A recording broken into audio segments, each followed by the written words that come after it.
Is IdrA, you know, what's going through his head right now? There's so many Zerg players have it just hardwired into their fingertips that at X supply you have to build an Evo chamber because there might be DTs, and that becomes exponentially more true when you see the Protoss player go Zealot Stalker, and then if it's Zealot Stalker Stalker, it's like, okay, he's definitely doing something with all that gas because he's not building sentries. Yeah, I mean, that's one of the big things that you have to be aware of in that matchup is just the distribution of the Protoss's gas. That's always the big signifier of what Protoss is up to. So it looks like the players are in the game, and it is time for game number 2, ladies and gents, between IdrA and HuK, starting off day 2 in the right foot. Now, the map is going to be dual site. I'm a little surprised by IdrA's choice on this. I feel like it's good for a lot of ultra-aggressive plays, but that doesn't really seem like IdrA. Yeah, he does prefer a more passive macro style. The thing about dual site that I think is appealing to IdrA and to most Zerg players is how incredibly open and far away the third base is for Protoss. It becomes very, very difficult for TOS to secure a third base on this map.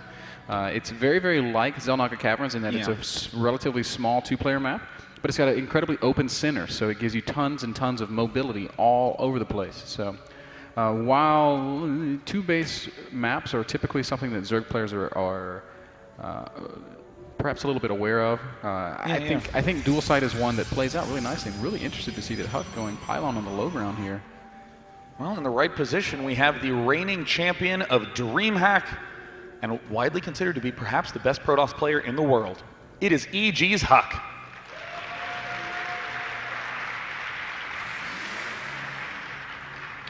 And his opponent, his teammate, down in the bottom left-hand corner of the screen, possibly the best Zerg player in North America, Evil Genius's IdrA.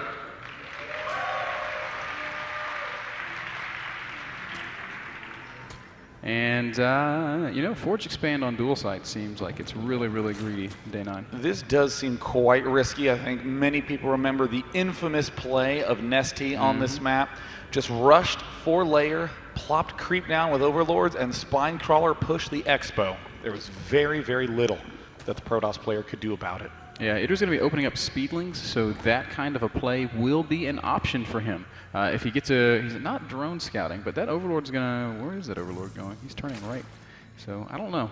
If he realizes that his opponent is in fact going for a very, very fast expansion in time, he can just forego speed and go straight up to layer and do something like Nesty did. He also has Roach aggression options. He also has Baneling aggression options. There are a lot of ways for Zergs to punish Forge Expand when the map is this open.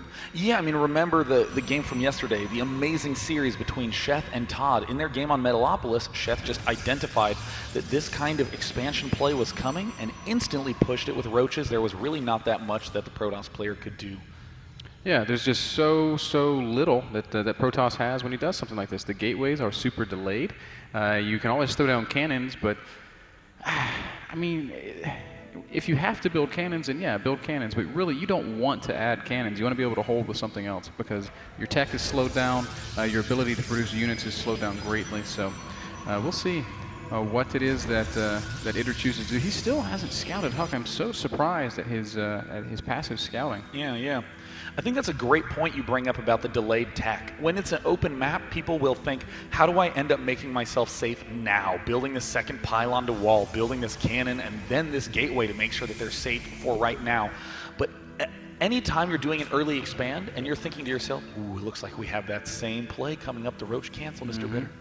Anytime you think, I'm going to devote a lot of money to being safe now, it guarantees that you are weaker for later attacks. The Cybernetics core is the big key to defending most of those plays that you mentioned, Mr. Bitter. Without that, there's not that much hope for holding this off. I really like what we're seeing from HuK here day 9. He is sending a probe all the way around the outskirts of the map. Ooh, and even putting down a proxy pylon.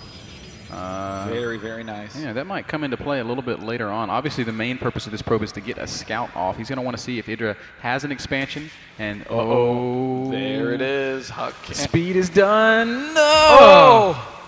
That is a hugely important denial of scouting. HuK has absolutely no idea that this push is coming. He's chrono boosting out some Zealots to apply a little bit of pressure. He does not know that this push is coming out right now. I do think that this pylon, if the game extends any length of time whatsoever, this could be the key attack point for HuK.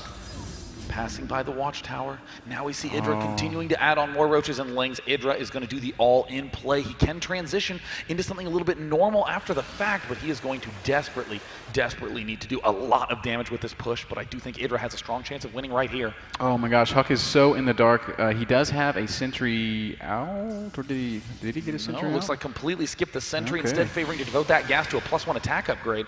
That's right, and he's getting a Stalker instead. So EGIdRA's roaches, they are closing in on the natural expansion of HuK. He hasn't added any more cannons. It's about to get really intense, Day 9.